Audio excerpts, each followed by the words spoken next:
Мен Темирбаева Маржан номерісі 13-ші орта мектебінің 4-ші Г сынып оқушысы. Сіздерге отбасылық мереке мәтін туралы айтып беремін.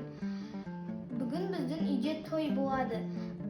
Менің қарындасымның тұсауын кесеміз. Міне, қараңыз, үйдегі адамдар бері ұлттық киімдері киген. Әжемнің кимешегі өзіне сондай жарасады.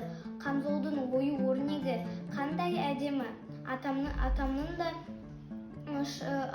да шапаны өзіне жарасады.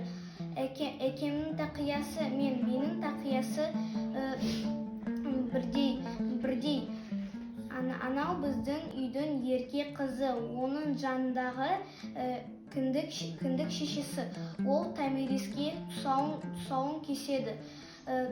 Томириске қараңыздаршы, сондай сүйкімді.